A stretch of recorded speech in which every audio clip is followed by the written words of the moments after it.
परम पूज्य स्वामी जी महाराज, हमारी संस्था के प्रमुख संस्था अध्यक्ष पूज्य हजूर महाराज जी आज के सत्संग समारोह में भाग ले रहे हैं। सभी सम्मानित सत्संग धर्म प्रेमी भाई बहनों, प्यारे बच्चे,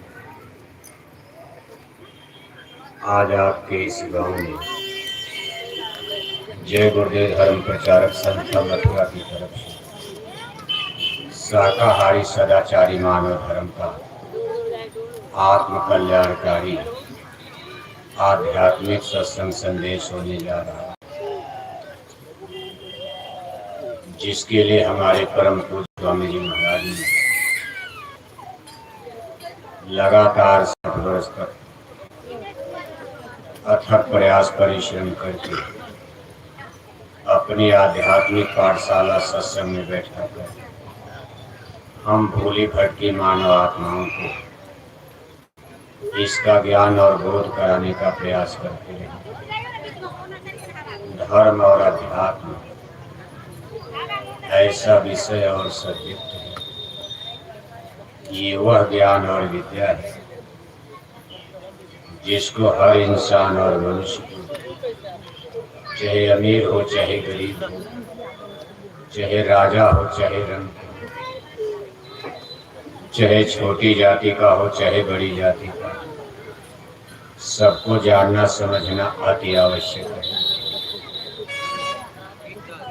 क्योंकि जन्म मरण सबके लिए एक ही कानून कायदे से होता। संसार का सबसे बड़ा से बड़ा आदमी ही क्यों न हो, एक न एक दिन सबको ये संसार छोड़कर अलविदा करना यानी चले जाना है। संसार में हमारे पास दौलत चाहे कम हो चाहे ज्यादा, लेकिन मौत के समय सब बराबर होगा तो लाख वाला लाख छोड़ देता है, करोड़ वाला करोड़ छोड़ देता है, हिंदी वाला हिंदी छोड़ देता है, अंग्रेजी वाले को अंग्रेजी छोड़नी पड़ती है। पटना में राज करने वाले पटना को छोड़ देंगे, दिल्ली में राज करने वाले दिल्ली को छोड़ देंगे, अमेरिका लंदन में राज करने वाले उसको भी छोड़ देते हैं। कहने का मतलब मौत के समय इस संसार का एक जर्रा, सुई का नोक भी किसी के साथ नहीं जाता है। हम आप इस संसार में जन्म लेकर एक मनुष्य यानी मानव के रूप में सुबह से लेकर शाम तक, शाम से लेकर सुबह तक, जन्म से लेकर मौत तक अपने शरीर की रक्षा और इसकी परवरिश में लगातार लगे रहते हैं। विशेषकर आज के इस इंटेलेक्चुअल वैज्ञानिक भौतिकवादी युग में शरीर की रक्षा ही हमारा मुख्य मिशन, लक्ष्य और उद्देश्य बन गया है। हर आदमी केवल शरीर की रक्षा के लिए दिन रात प्रयास परिश्रम करता है। इसको बढ़िया से बढ़िया भोजन, बढ़िया से बढ़िया कपड़े, बढ़िया बढ़िया कोठी हवेली बनाना, कार मोटर हवाई जहाज बनाना। अब ये सारी चीज़ों को गौर से अगर देखा जाए, अगर हम आप इस पर विचार करें, ये हमारे शरीर की रक्षा का विषय बनता है। लेकिन एक दूसरी चीज है जो हमारे शरीर से भी सुपर है, हमारे इस हाड़ मांस की शरीर से भी महान, श्रेष्ठ और उत्तम है। इसको स्पिरिट यानी जीवात्मा कहा जाता है। बल्कि यूँ कहा जाए, हम आप एक शरीर नहीं बल्कि जीव के रूप में इस ब्रह्मांड में सर्वप्रथम प्रकट हुए। तब ये धरती नहीं बनी हुई थी, सूरज चांद तारे भी नहीं थे, यहाँ कोई रचना ही नहीं थी। जब जीव का जन्म होता, यानी आपका जब जन्म जीव के रूप में हुआ, और जिस पुरुष से आप जीव ने जन्म लिया, इसको हमारे स्पिरिचुअल लिटरेचर्स, आध्यात्मिक ग्रंथों में ब्रह्म पुरुष नाम दिया गया है। जैसे सूरज से अनगिनत किरणियां निकलती, आप देखते हो सूर्य नारायण तो एक ही रह जाते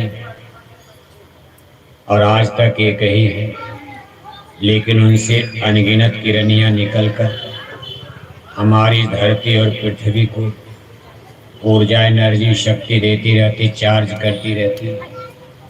और जब दिन डूबता है, ये सारी किरणियां फिर सूरज में समाहित हो जाती। अनगिनत किरणियों को जन्म देकर भी सूरज आज एक ही रह गए, और आज उनकी ऐसी शक्ति बरकरार है कि कितनी किरणियां रोज पैदा होती, फिर रोज उसी सूरज में जाकर समा जाती। इसी तरह से उस ब्रह्म पुरुष ने अनगिनत जीवों को अपनी कोख से, अपने गर्भ से जन्म दिया। ब्रह्म पुरुष तो एक ही रह गए, लेकिन जीव अनगिनत यानी अनेक बन गए। इस ब्रह्म पुरुष को आगे चलकर जब ये पृथ्वी बनी, यहाँ इंसान ने जन्म लिया। अनेक प्रकार की भाषा, अनेक प्रकार के धर्म, अनेक प्रकार के नेशंस और राष्ट्र, इनकी जब इस भूमंडल पर उत्पत्ति हुई, इस ब्रह्म पुरुष के भी अनेक नाम सामने आने लगे। हिंदू लोग इनको ईश्वर कहने लगे, मुसलमान भाई अल्लाह ताला खुदा रब्बुल आलमीन कहने लगे, ईसाई लोग इनको गॉड कहने लगे, जैन मत वाले तीर्थंकर कहने लगे, सिख लोग इनको सत श्री अकाल वाहिगुरु कहने लगे। एक के बावजूद भी इनके नाम अनेक हो गए। जैसे सूरज को हम आप अपनी भाषा में अनेक नामों से संबोधित करते हैं, आप सूरज कहते हो, मुसलमान भाई आफ्ताब कहते हैं, अंग्रेजी पढ़े लिखे लोग सन कहते हैं, लेकिन सूरज एक ही है। नाम और भाषा बदल देने से उनके लाइट रोशनी पर कोई फर्क नहीं पड़ता। इसी तरह इस ब्रह्म पुरुष के अनगिनत नाम इस संसार में अनगिनत भाषाओं में इजाद हो गए, इनके नाम स्थापित हो गए, लेकिन पुरुष तो वास्तव में एक ही है। कहा ब्रह्म एक द्वितीयो नास्ति, यानी दो नहीं बल्कि एक ही है। अब जब उन्होंने मृत्यु लोक की रचना किया, इसी ब्रह्म पुरुष के द्वारा ये धरती, आसमान में सूरज, चांद, तारे, अनेक प्रकार के ब्रह्मांड की संरचना होती, और फिर ये तन मन का पिंड पिजड़ा बनाकर, हाड़ मांस का ये शरीर बनाकर उन्होंने इसमें जीवात्माओं को भेजा। हर शरीर में एक एक जीवात्मा, और फिर यहाँ उन्होंने सावधान किया, वे जिस भूमंडल धरती पर आप जा रहे हो, वहाँ से आप जब चाहो वापस आ सकते हो, लेकिन सावधान रहना, वो माया का देश, वहाँ प्रबल शक्ति माया का भी उत्पत्ति हो चुकी है। ये जीवों को भरमाएगी, फुसलाएगी, धोखा देगी। अगर आप कहीं माया के वशीभूत हो गए, माया के वश में आ गए और आप अज्ञान की दलदल में फंस गए, तब आप वहीं फंस जाओगे, निकल नहीं पाओगे। जीवों के साथ देखो यही घटना घट गई। जैसे आसमान में सूरज पर बादल आ जाए तो दिन में ही अंधेरा छा जाता, सूर्य नारायण का प्रकाश उसमें लुप्त हो जाता। आगे चलकर जो घटना घटती है, जीव और ब्रह्म के बीच में माया प्रबल शक्ति ने ऐसा आवरण पर्दा डाल दिया, जीव बेचारों का देखना, सुनना, ज्ञान, बोध, विद्या समाप्त होगी।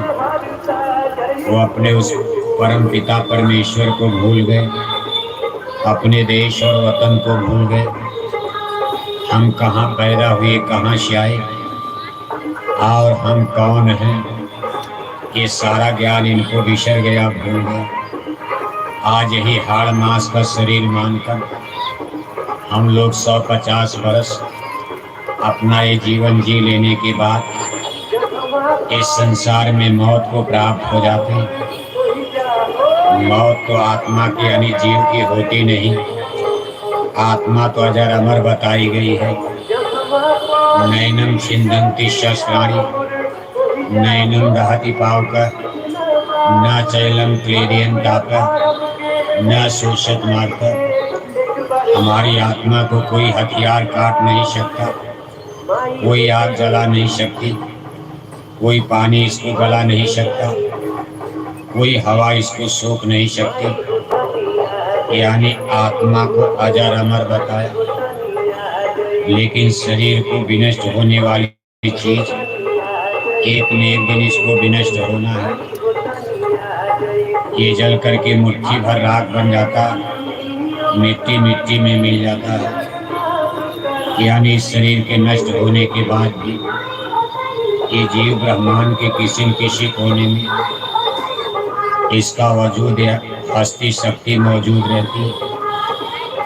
लेकिन जब तक हम ब्रह्म पुरुष से न मिल जाएं, अपने सच्चे घर वापस न चले जाएं, तब तक यहाँ जीव जन्म मरण में भटकता रहता। यही जीव का सबसे बड़ा दुर्भाग्य है। आकर 4,84,000 योनि भ्रमति ये जीव अविनाशी। यहाँ 4 खान 84 लाख योनियों का ये लंबा चौड़ा कारागार, ये जेल खाना बंदी खाना बना दिया गया। अब ये कोई आवश्यक जरूरी नहीं है आदमी के बाद फिर आदमी का जन्म मिले। अब आप जन्म मरण से तब निकल पाओगे जब उस ब्रह्म पुरुष के देश में, उस ब्रह्म पुरुष की गोद में सच्चे परमेश्वर स्वामी के पास आप पहुंच जाओगे। तो तब तो आपके जन्म मरण का क्रम ही समाप्त हो जाएगा। और जब तक वहां से आपका संबंध आधार कटा है, तब तक यहाँ आप जन्मते और मरते रहोगे।